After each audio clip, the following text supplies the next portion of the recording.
Jaya Radha Madhava Jaya Kunja Bihari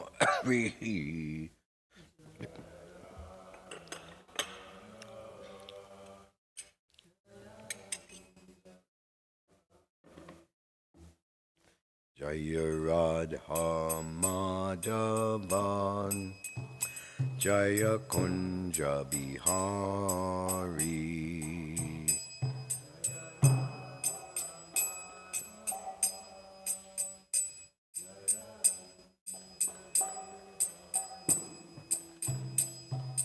Gopi Jana Vallabha Girivaradari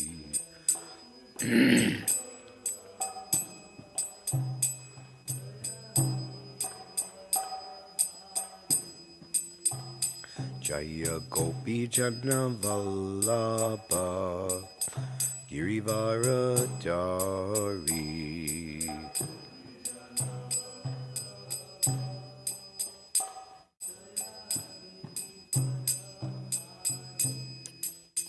Yashoda Nandana Prajajana Ranjana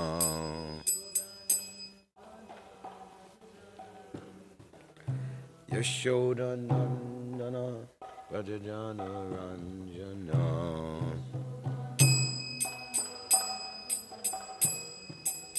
Yamuna Tira Vanachari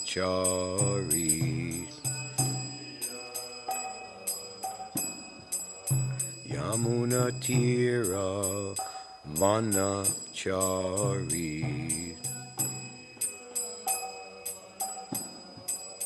Jaya Radha Madhava Kunja Bihari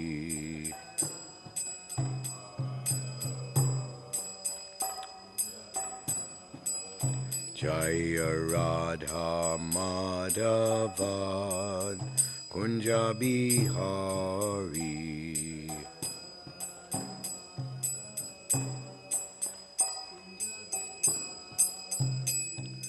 Gopi Jana Vallabha Girivaradari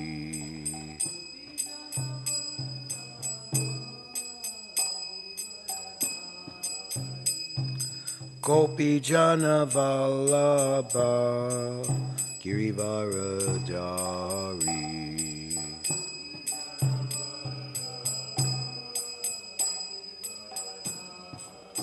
Yashoda Nandana Prajajana Ranjana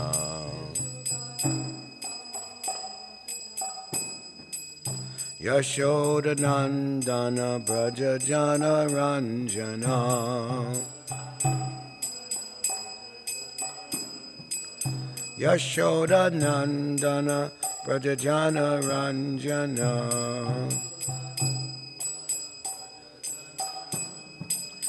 Yamuna Tira Vanachari Yamuna Tira Vanachari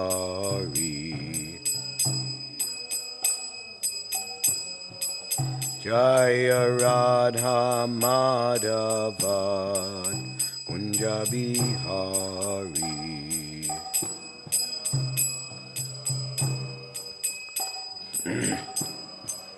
Jaya Radha Madhava Kunja Bihari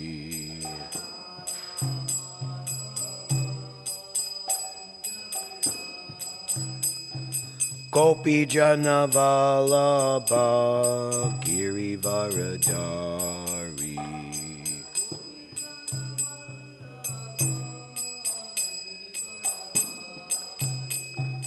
Gopi Jana Vallabha Girivaradari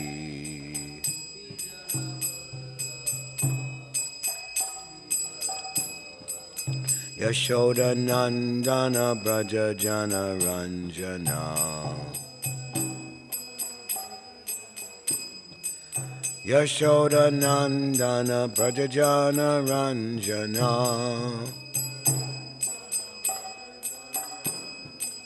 Yashoda Nandana Prajajana Ranjana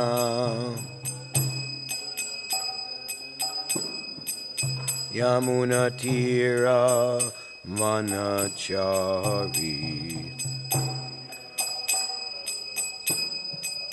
Yamuna Tira Manachari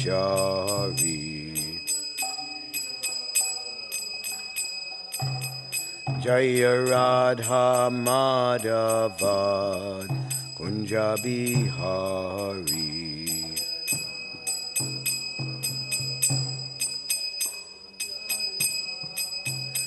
Jaya Radha Madhava Kunjabi Hari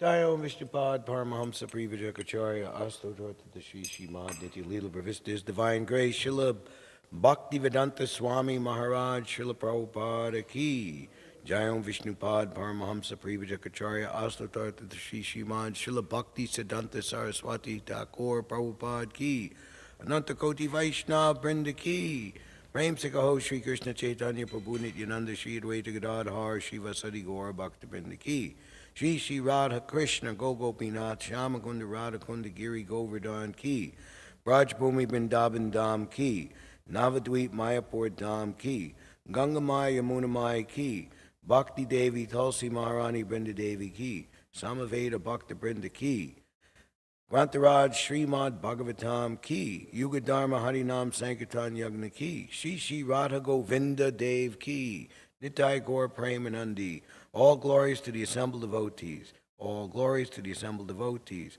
All glories to the assembled devotees. Gaur Premanandi. Namo Vishnu Padaya Krishna Vastaya Bhutale Srimate Satsrupadas Goswami Namane Namaste Saraswati Deve Gauravani Pacharane Nevashesha Sunyavadi Askita Deshitarane Nama Om Vishnu Padaya Krishna Vastaya Bhutale Srimati Bhakti Vedanta Swami Niti Namane Namaste Saraswati Deve Gauravani Pacharane Nevashesha Sunyavadi Askita Deshitarane Narayanam Namaskritya Naramchaiva Narotamam Devim Sarasvatim Vyasam Tatojayam Udirayet Nastapareshu Bhadreshu Nityam Bhagavata Sevya Bhagavati Uttamashloke Bhaktir Bhavati Naishtaki. Reading from the Srimad Bhagavatam, Canto 4, Chapter number 13. Which is entitled The Descendants of Dhruva Maharaj. We'll be reading a number of verses today, verses 11 through 18. Om Namo Bhagavate Vasudevaya. Om Namo Bhagavate Vasudevaya. Haribol, please don't ring the bell. Om Namo Bhagavate Vasudevaya. It's text 11. Matvatam Jadam Unmatam Kula Vrida Samantrina Vatsaram Upatim Chakror Yavi Yamsam Rame Sutam. For this reason, the ministers and all the elderly members of the family thought Utkal to be without intelligence and in fact mad. Thus his younger brother, named Vatsara, the son of Brahmi, was elevated to the royal throne and he became king of the world.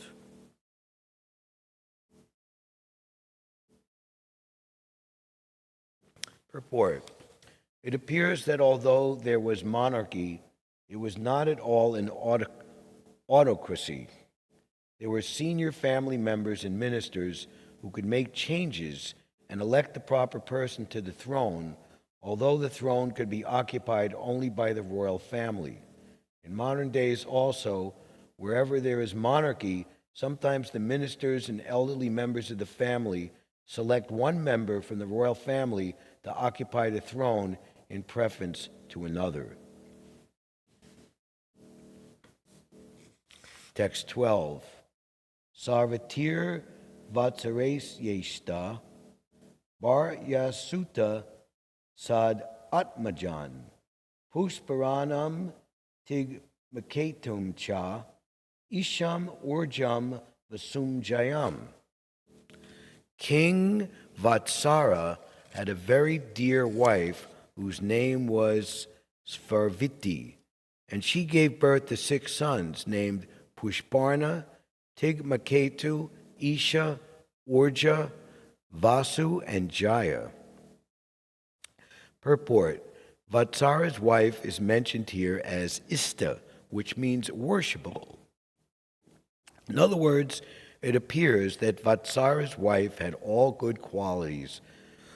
For example, she was always very faithful and obedient and affectionate to her husband.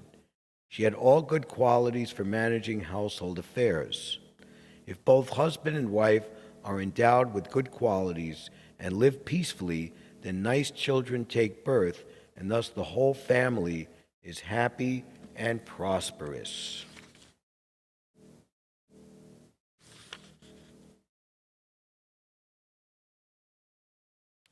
Text 13. Pushparnasya Prabha Barya Dosha Cha Dve Bahuvatu Pratar Madhyani Dinam Sayam Iti He Asan Prabha Sutta. Pushparna had 2 wives named Prabha and Dosa. Prabha had 3 sons named Pratar, Madhyandinam, and Sayam. Pradosho Nistito Vyusta Iti Dosa Sutas Traya Vyusta Sutam Puskarinyam Sarva Tejasam Adide. Dosa had 3 sons, Pradosha, Nishishta, and Vyusta. Vyusta's wife was named Pushkarini, and she gave birth to a very powerful son named Sarvateja. Texts 15 through 16. Sachakshu Sutam Akutyam Padyam Manum Avapaha Manor Asuta Mahisi Virajan Nadvala Sutan Puram Kustam Tritam Dumam Satyavantam Ritam Vratam Agnistomam Atiratram Pudyamam Sibim Ulmakam.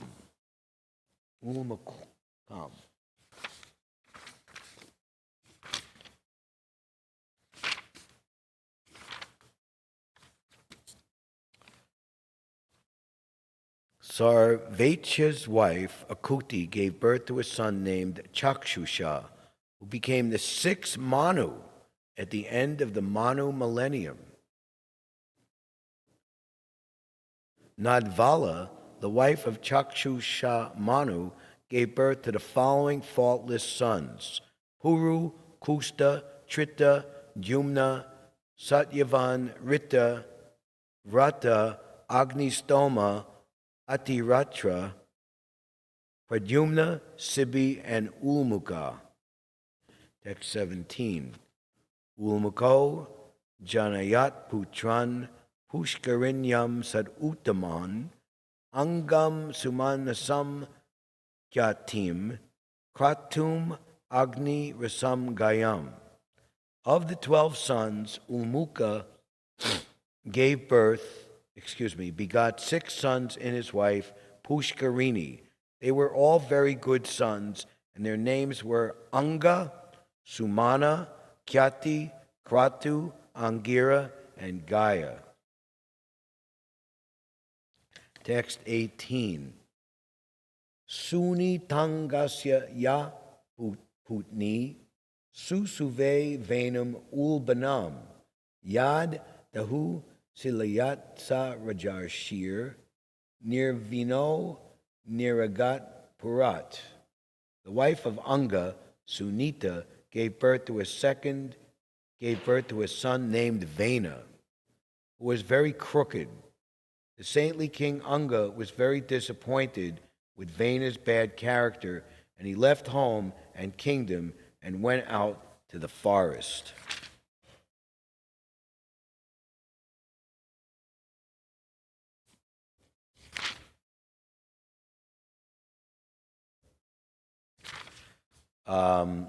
Even though the schedule says that it should conclude on verse 18, I'm going to keep going because I don't really know what I can say or purport about the list of all the different descendants and their names.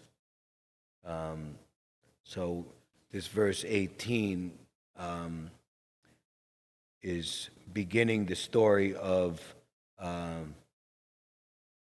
King Vena, who was a very bad and arguably demoniac personality. And here we're hearing how his father, who was a very saintly king and a great personality, was so disappointed with Vena's bad character that he left home and kingdom and went out to the forest.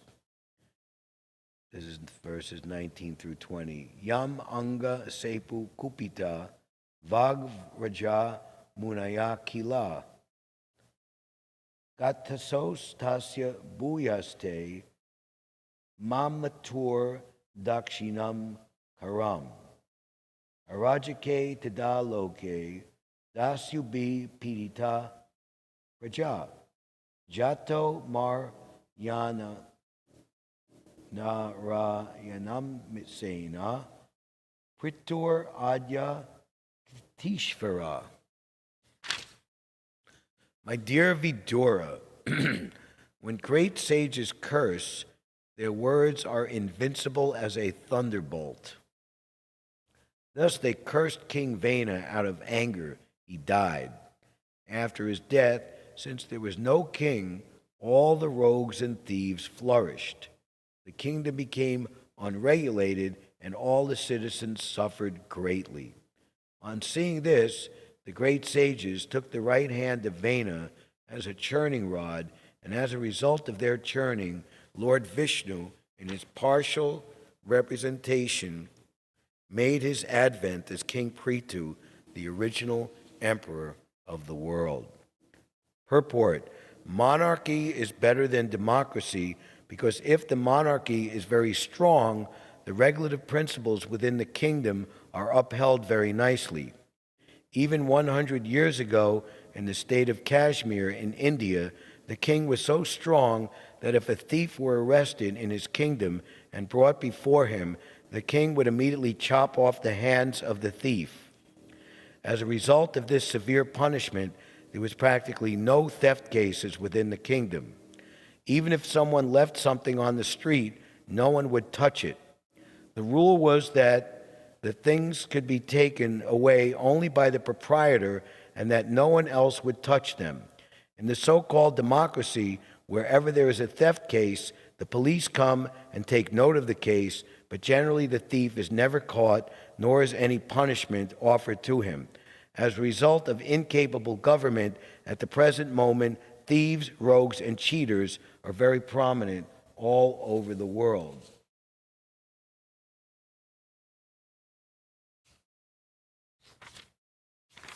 Om Jnana-timirandasya Jananjana Shalakaya Chakshur Unmlitam Jena Tasmai Shri Gurave Namaha Shri Chaitanya Mano Vishnam Stapitam Yena Bhutale Svayam Rupa Kadamayam Dadati Sva Padantikam Vandeham Shri Guru Shri Yuta Padakamalam Shri Gurun Vaishnavamscha Shri Rupam Sagrajatam Sahagana Raganatan Vitam Tam Sajivam Sadvaitam Savadutam Harijana Sahitam Shri Krishna Chaitanya Devam Shri Radha Krishna Padan Sahagana Lalita Shri Vishakavitam Cha E Krishna Karuna Sindhu Dina Bando Jagatpate Gopisha Gopika Kanta Radha Kanta Namostute Tapta Kanchana Gaurangi Radhe Brindavaneshwari Vrishabhanu Sute Devi Pranamami Hari Priye Vanchakalpatarubhyascha Kripa Sindhubhya Eva Cha Patitanam Pavanebhyo Vaishnavebhyo Namo Namaha Jaya Shri Krishna Chaitanya Prabhu Nityananda Shri Advaita Gadadhar Shri Vasadi Gaura Bhakta Brinda Hare Krishna Krishna Krishna Hare Hare Hare Rama Rama Rama Hare Hare. All glories to His divine grace, Srila Prabhupada. Nama Om Vishnu Padaya Krishna Pastaya Bhutale Srimate Bhaktivedanta Swami Niti Namane Namaste Saraswati Deve Gauravani Pacharane Nirvishesha Sunyavadi Paskita Deshatarane. So this chapter, the descendants of Dhruva Maharaj, and the next chapter, the story of King Vena, lead up to a very substantial and important section of this fourth canto of the Srimad Bhagavatam, the story of Maharaj Prithu, who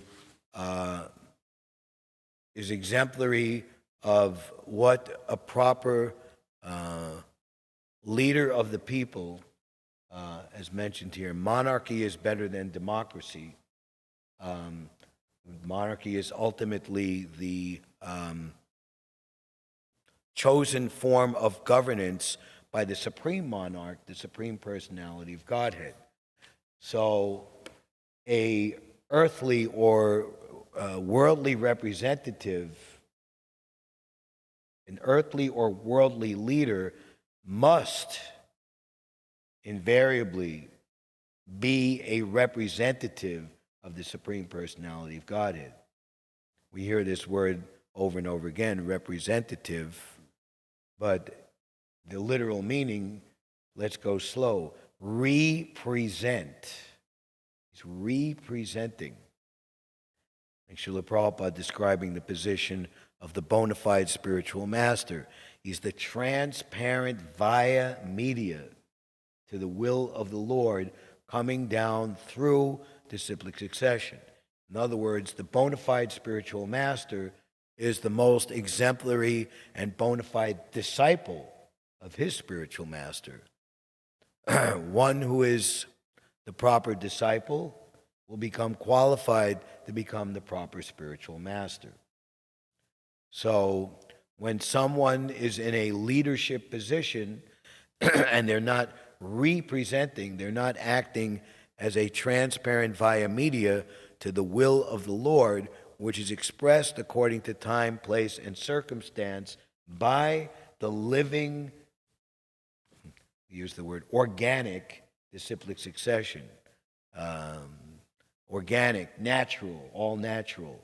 In other words, the spiritual master is not in a stagnant or stereotyped dogmatic position, just representing, repeating, is not just, like a machine, like you can, you have to call some agency and, choose, if this is your concern, choose one. If this is your concern, choose two, et cetera, et cetera. And, they try as far as possible to, whatever you need to have done, it can be done in an impersonal way, automatic. And it's very hard to get to the live advisor. But in proper management based on Krishna's form of governance, it's the opposite. First, it's all personal, and the structure that is based on the supreme personalism even that which seems to be somewhat removed from the pure personalism, because it is energized and connected and authorized to it, even that which is distant also becomes very personal. That's why we are taught and encouraged to follow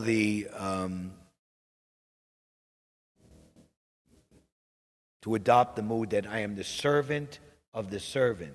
Even Lord Chaitanya Mahaprabhu, Jagat Guru Mahaprabhu, the spiritual master of all the worlds, he is coming to teach how to be a pure devotee. And I am and he spoke that verse, I am not a Brahmin, I am not a Kshatriya, I am not a Vaishya, I am not a Sudra, I am not a sannyasi, I am not a brahmachari, I am not a vanaprastha, I am not a grihastha. What am I? I am the servant of the servant of the servant, so many times removed from Lord Sri Krishna, who maintains the gopi damsels of Vrindavan. And then concluding that, Prabhupada says, that is the way of self-realization. Prabhupada says in one place, one who becomes the servant of the six Goswamis is even more advanced. So, in spiritual life, it is completely opposite of what is ambition in material life, to become king of the mountain, or in that song about New York City, I want a top of the heap, king of the hill. There's actually a children's game called King of the Hill, where there's a hill or some mound, and whoever gets to the top of the hill is the king of the hill. But once he's there, then he has to push off anybody who tries to come up and claim the throne. But in spiritual life,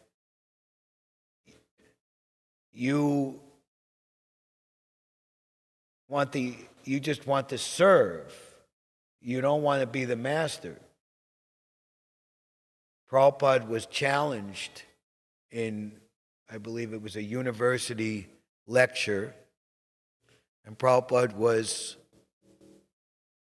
describing the four orders of life. The Brahmin is first class, the Kshatriya is second class, the Vaishya is third class, and the Sudra is fourth class. And, Prabhupada was sitting on a Vyasasana or a worshipful seat, and all the adoring disciples around him. So it was kind of too much for this non-devotee person to process. And so what class are you? And Prabhupada said, no, you've missed it. No. I am the fifth class because I am the servant of all the other classes. The spiritual master is serving his disciples. And because he is doing so, he's the Vayamita, he's the representation, he's the supreme personality of servitor Godhead. Therefore, this very subtle but sublime point, the first initiation at 26 Second Avenue, the first young men there, they're asking, what is the meaning of initiation? And Prabhupada says, initiation means you accept the spiritual master as good as God. And, they're followers in personalism, and, they're hearing for the first time in their lives, what are the tenets of pure bhakti and surrender. And to hear this, it's like the same old thing again from Mayavadi, that you're God, I'm God, we're all God. Self-realization means you come to the point that realize that you are supreme. Which is not only is that ridiculous, but it's completely offensive and demoniac. Therefore, Lord Chaitanya said, the Mayavadis are the greatest offenders to the Supreme Personality of Godhead. In other words, comparing impersonalism to voidism, or the Mayavadis to the Buddhists, Prabhupada has described that the Buddhists are in a somewhat better position because they don't have any conception of Krishna at all. Whereas the Mayavadi, yes, there's Krishna, but he is subordinate to the impersonal. And they will say that, yes, you engage in your bhakti and your deity worship, is personalism, but it's ultimately a sentimental crutch because you're on the material platform. And when you actually become advanced, then you throw it all away. You don't need to worship the deity anymore, and you just realize that you are God.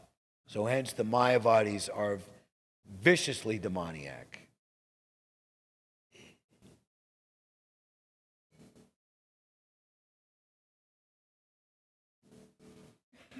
So here in this final purport, that verse and purport that we read, monarchy is better than democracy, because if the monarchy is very strong, the regulative principles within the kingdom are upheld very nicely. And Prabhupada describes that even 100 years ago, so that's in the latter half of the 19th century, in the state of Kashmir in India, the king was so strong that if a thief were arrested in the kingdom and brought before him, the king would immediately chop off the hands of the thief. As a result of this severe punishment, there was practically no theft cases within the kingdom. But better than this, as in the most exemplary reign of Lord Ramachandra rules the earth, chapter you can read in the 9th canto, that there was such abundance for everyone that there was no excuse or no reason for thievery as a alternative or as a solution to whatever they considered to be their lack or their problem would even ever arise. And in the case of Lord Ramachandra's kingdom, so many wonderful things are described, but something so amazing, it was not even death for those who did not want it. This is a very important point that Prabhupada would stick on again and again and again. If you listen to Prabhupada's lectures and morning walks, the scientists, I was just hearing Prabhupada walking on in Los Angeles, 1974, on the beach. You can hear the waves crashing. They're big, big scientists, but they don't address the real issue. Why do you have to die? Why do you have to get old? Prabhupada's talking to some young,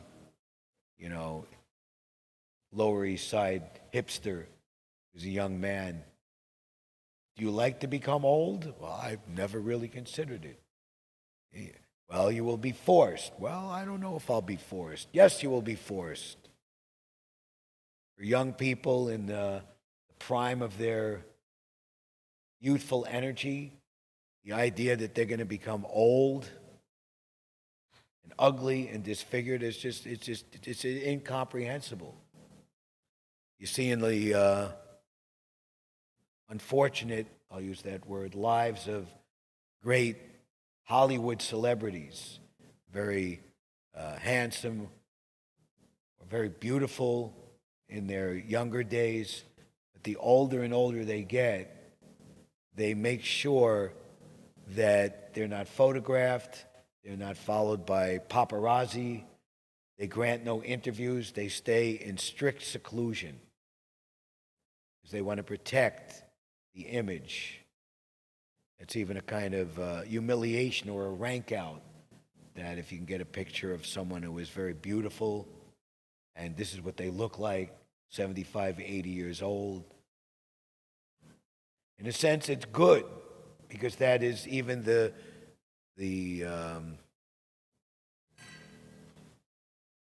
nasty celebrity media agencies who try to get such pictures and publish them. they're inadvertently or unintentionally helping Krishna's instruction. Because why is there birth, death, disease, and old age? It's to shake people up, to wake them up, ultimately, that this invaluable human form of life is meant to be engaged in service to the Lord, service to God. Mukunda. Mukunda means the giver of liberation. Prabhupada says, Mukunda, who can solve all the problems of birth and death. So whatever your ideology, whatever your philosophy, whatever your political leanings or conceptions, whether you're high or low, whether you're living, in some crime-ridden ghetto, or you're living in the most posh place, the Upper East Side, for example, New York City. Birth, death, disease, and old age, no one is exempt. Only the pure devotee not escapes, but is freed. What is better, to escape or to be freed? Like the impersonalist yogis and Mayavadis, they might escape the material world. They imagine themselves, just like they broke out of prison, the criminals, and they think they're free for the time being. But the police force, at all points bulletin, the dragnet is out. And even if they do elude, then they have to, get plastic surgery, change their identity, go to another country, so many, whatever, they have to do everything. And even then, even the cold case is still there. They'll be looking for them, for the rest of their lives. And even so many decades pass and it's, reasonable to think that they're dead. Still, it's just for the sake of justice and and law enforcement to maintain their dignity and not be humiliated. They're going to try to figure it out. Where did they go? What happened to them? They fall down due to their imagined sense of superiority. But those who accept the boat of the lotus feet of the Lord through his authorized representative and the spiritual master, he creates a society of devotees. He creates our real family. The devotees are our real family. Prabhupada in 1901, either he's in Vanaprastha or he had just, in the first years of his sannyas, he had written, all that's left of this family life is simply a list of names. Where are my loving father and mother? Where are all my dear ones? Who will give me news of them?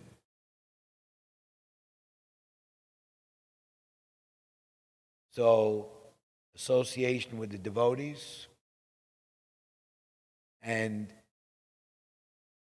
he who gave me eyes to see is my Lord birth after birth. He is my eternal Father. Association of devotees is the permanent family. And we're not just a small little family. Everyone is going home for Christmas if they're not already there with my family. Well, what's the most important thing in life? Family, right?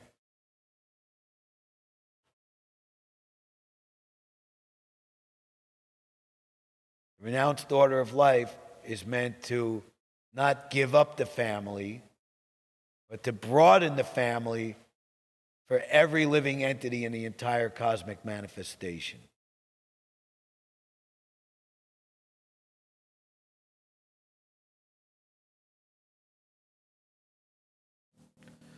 On the disappearance day of Om Vishnupad Sri Srimad Bhaktisiddhanta Saraswati, December 1960, 68 or 69 in Los Angeles. Prabhupada is very, very emotional on this day. And he's saying, my spiritual master forced me to take this renounced order of life. And also similarly commenting on the disappearance of his beloved godbrother, Bhakti Pragnakeshwar Maharaj, who Prabhupada credited as acting on behalf of his spiritual master to insist that he take sannyas. Whereas his other godbrothers were either ambivalent or downright not encouraging on the point. One particular godbrother who had become the legal inheritor of the Gaudiya Math mantle and properties, he said to Srila Prabhupada, the first thing that you need to do, which you've neglected to do for so many years, is align yourself with the society, the Gaudiya Math, which he represented it. Anyone who is acting against the society is acting illogically. And after you come back and we see that you're properly situated and have the right conception of reality, as this godbrother perceived it, then we could think about sannyas. As for going to America and publishing books, we must decide what is best for society, the Gaudiya Math Society. Prabhupada, no thanks. But Bhakti Pragnik. Now, Prabhupada had already 2 or 3 dreams over the years where Srila Bhaktisiddhanta was beckoning him to come forward, accept the sannyas order. And Prabhupada was like, and like you see, ultimate devotional status or attainment we desire, but at various stages of our life, at different conditions of our situation, it's proportionately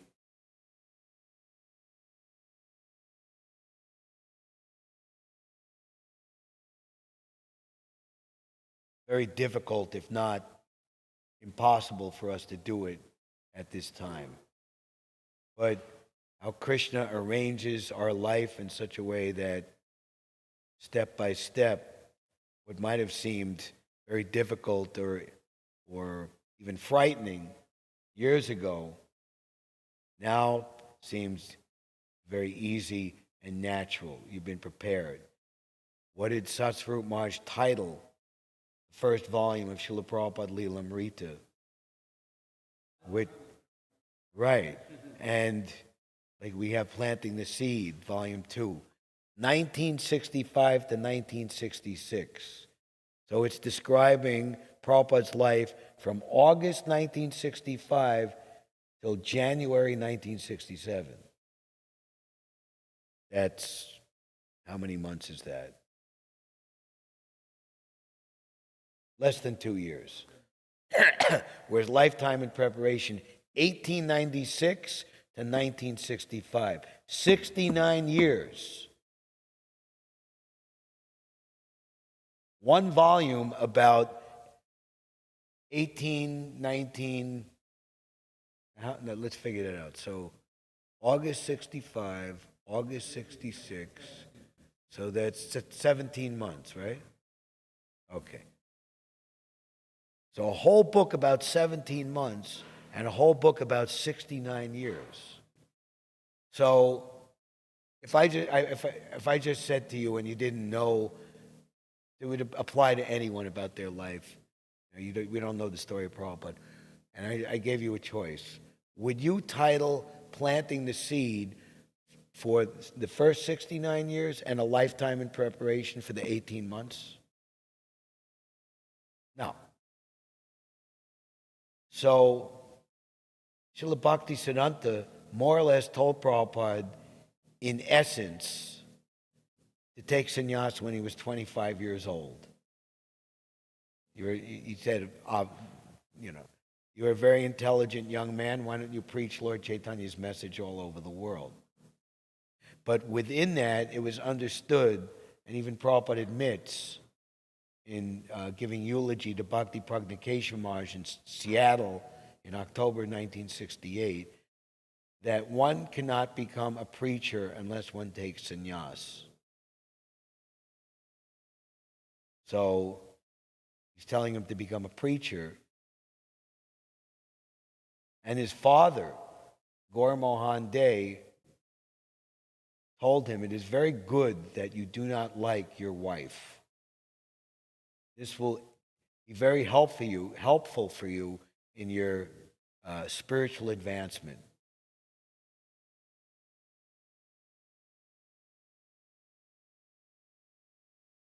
So Prabhupada then later dedicated the Krishna book to my father, Gaur Mohan De, a pure devotee of Krishna. He raised me as a Krishna-conscious child. He taught me mridanga and gave me Jagannath Rath as my childhood play. He was kind to me, and what he taught me was later solidified by my spiritual master, the Eternal Father.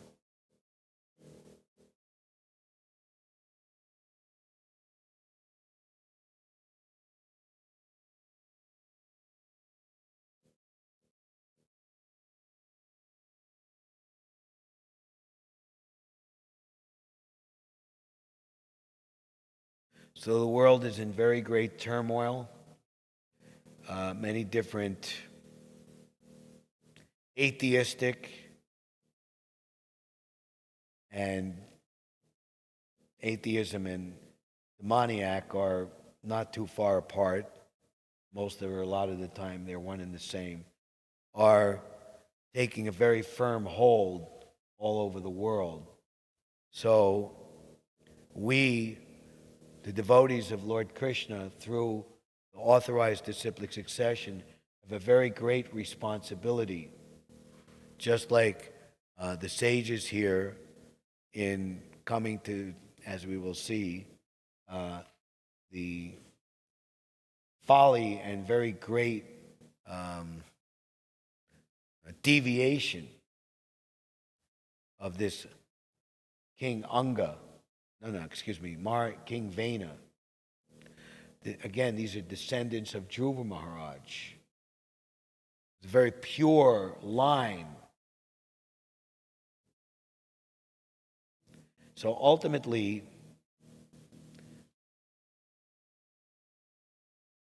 they understood that this King Vena appeared in the line of Maharaj Dhruva. So there must be something good in him, or that there is something that can be extracted from this terrible person and the horrible situation that he created and caused. So they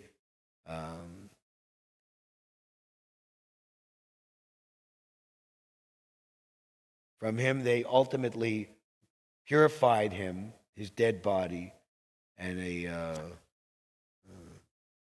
I can't remember exactly what happened, but ultimately the Shakyavesh avatar of King Prithu and a partial representation of the goddess of fortune, his queen Archie, they became the rulers of the earth.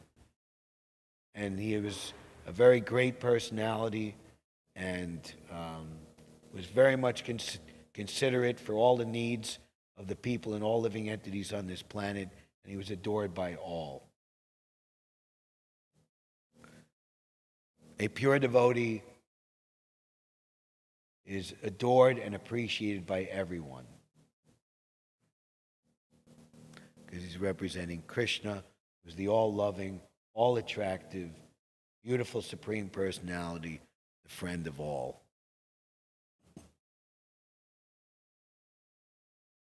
Thank you very much. Hare Krishna. Any questions or comments?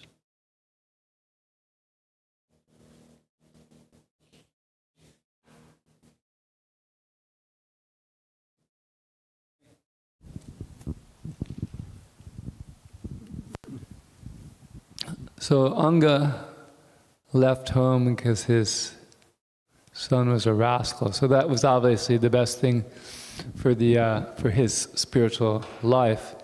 But was it the best thing for society? And did it matter? Or what's your feeling about that? I always wondered about him, leaving home and leaving the kingdom stuck with Vena,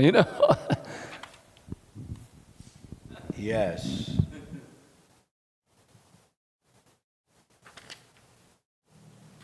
What happened there?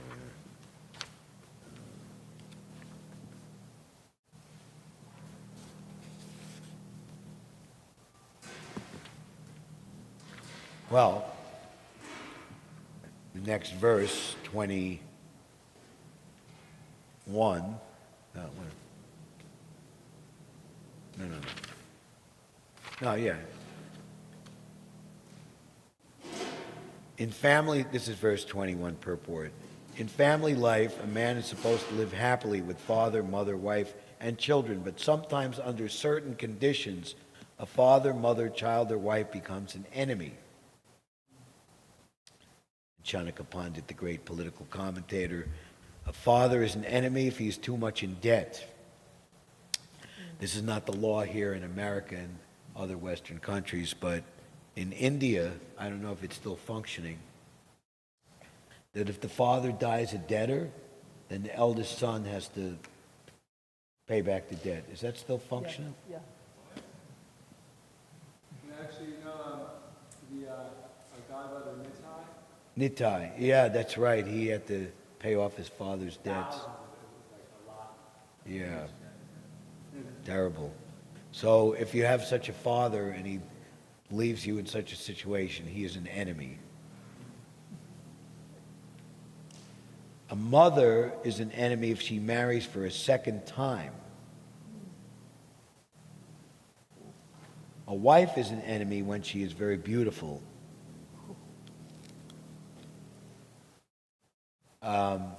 Prabhupada's disciple Manjulali, who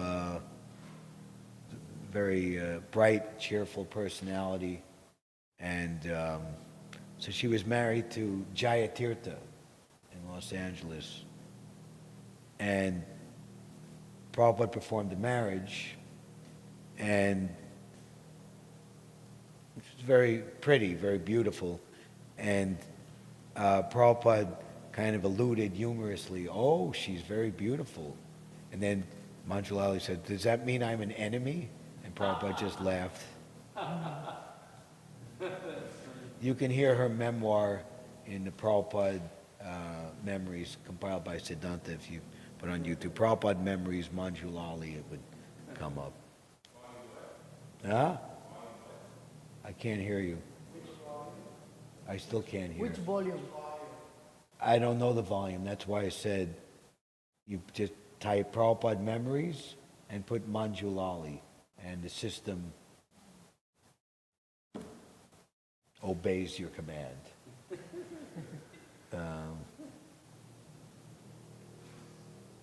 A son is an enemy when he is a foolish rascal.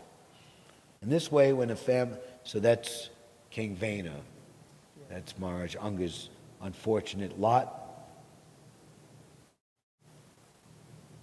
In this way, when a family member becomes an enemy, it is very difficult to live in family life or remain a householder. Or we could say similarly that if our family members are averse to our being devotees and practicing Krishna consciousness, then they fall into this category also.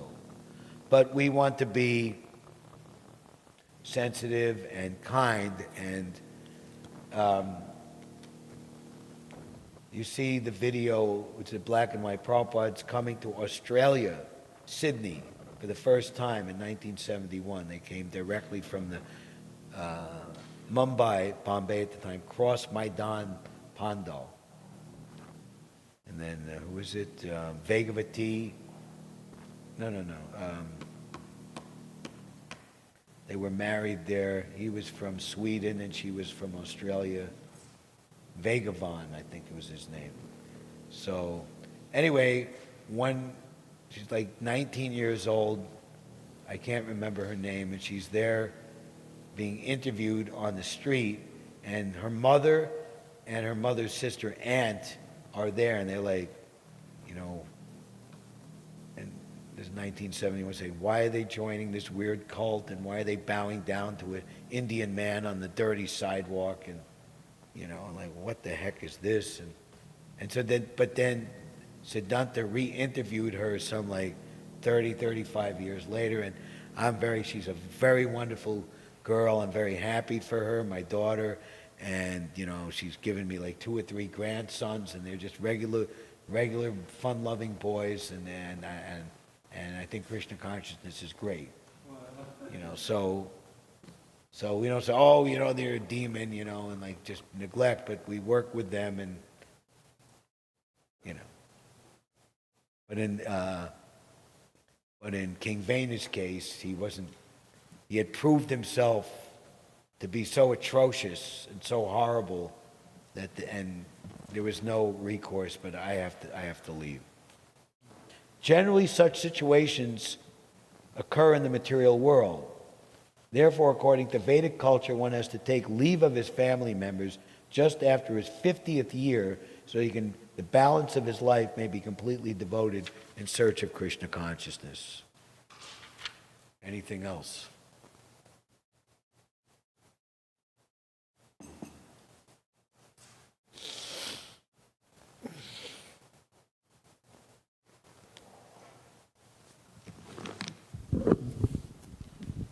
Thank you. Hare Krishna.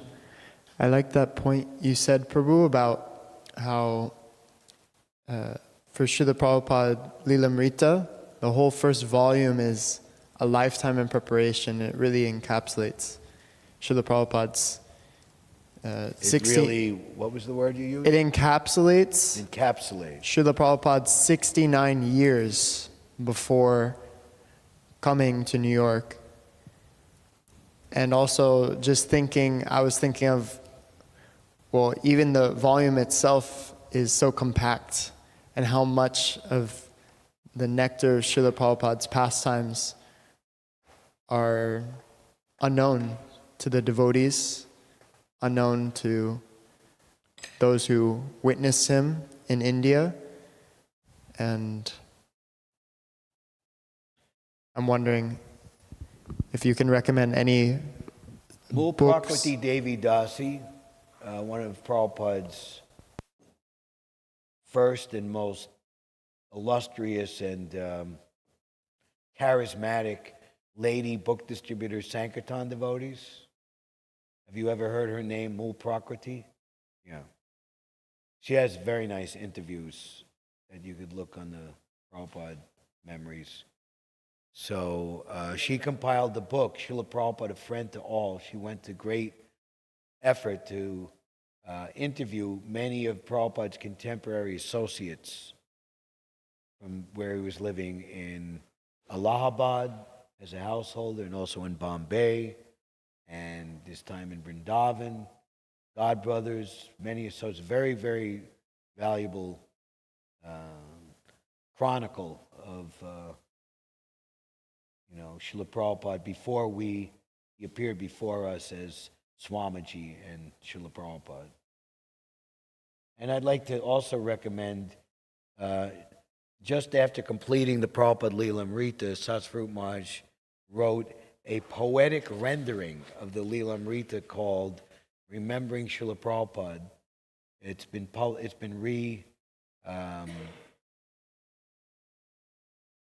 republished in a 1-volume edition, but it was originally published in 6 volumes. And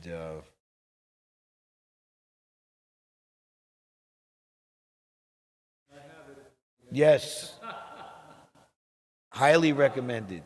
I'll give you a little taste.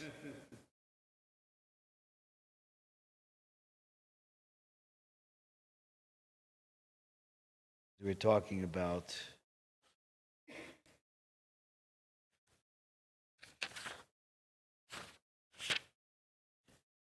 this is very powerful. The poem called The Meeting Srila Bhakti Siddhanta. They met on the roof in 1922 in Calcutta. The evening air was warm. Stars and moon and scanty electric lights revealed the form of the saintly person sitting on the roof. At once he told them, "You are intelligent. Why don't you preach Lord Chaitanya's message to the whole world?" And it's interesting that Srila Bhaktisiddhanta, in a letter to Prabhupada just before his departure, said, "I think that you should turn yourself into a very good English preacher, and you should inculcate the novel impressions of Lord Chaitanya, as you have heard from me, to those not conversant with the language of the already established members." So the Gaudiya Math was just an all-India organization. They had a little tiny branch in some old lady's apartment in London, which never really amounted to anything much. And I believe they had a place in Burma, now Myanmar. So how many different languages were those members speaking? Oriyan, Bengali was the primary language, Hindi, Tamil, they had a place in Madras, now Chennai, Burmese. So speaking in the language, teach those not conversant with the language of the already established members. That means everybody else. But at that time, and still to date, I think if not as much, maybe even more, English is the world language. So Prabhupada followed that instruction, became a master of the English language, and by his powerful and intense desire and the desire of his spiritual master, the books were published in all, I believe, all languages of the world. The Prabhupada's books are published. Could you sit in such a way that I could see Kana Gopal's face? Right. Yeah. And what you brought forth yesterday was just amazing. I think they paraphrased it in contemporary English, but Srila Jiva Goswami saying that the book distribution is on hold now because we'll wait for the technology to catch up. Imagine that the only books that we can distribute were ones that we have written by hand ourselves on a palm leaf with a quill pen. You know, they would have people that would be their profession to write books or to copy books. And that was something only very rich people, a luxury only very rich people could afford. By challenge, what about Swaraj? India is not an independent nation. It doesn't matter, said his Guru Maharaj. Krishna consciousness cannot wait, and it doesn't depend on a king or president. All it needs is a pure devotee, someone submissive to his guru and bold in Krishna consciousness. So, there's, political leaders, prime ministers, presidents, or, dictatorial despots in different countries, and we got to overthrow them, and we got to put in new people, and But that's not our concern or emphasis. That Krishna consciousness is so important, and by that so powerful, that it doesn't depend on who's ruling, whether they're good or they're bad. Krishna consciousness is so, because of its power and potency, representing the will and desire of the Supreme Personality of Godhead, that just presenting Krishna consciousness, even we're just like David and Goliath. David is like a little small person. He took down the great giant Goliath.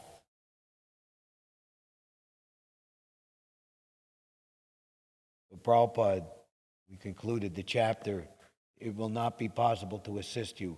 Walking Manhattan streets, we see the lone figure of Srila Prabhupada walking amongst so many other people. At this time, it wasn't clear that New York City people, American people, would take notice of the pure devotee in their midst. A foreigner what was Prabhupada's identity at that time? An elderly foreigner whose visa was about to expire. But that one Srila Prabhupada has changed the course of history. He certainly has changed our lives. It doesn't depend on king or president. All it needs is a pure devotee, someone submissive to his guru and bold in Krishna's service. One was sent by Krishna and the other also. One appeared as guru, the other as disciple. And they met. Radha and Krishna, Arjuna and Krishna, Parikshit and Shukadev, Vidura and Maitreya, Lord Chaitanya and Rupa Sanatan. All these were great meetings, as was this in 1922, when the seed direction for delivering humankind, the seed direction was given. All the world was dreaming nightmares, threefold sufferings and repeated births and deaths. But the way to their awakening was ordered that night by one who had seen the truth, to one capable, trusted, chosen, and blessed. It began from there. Now the spiritual work would begin. No more sublime discussion followed by inaction. No more centuries of charitable enlightenment locked within a crippled nation. Now it would burst forth according to the desires and plans of the acharyas.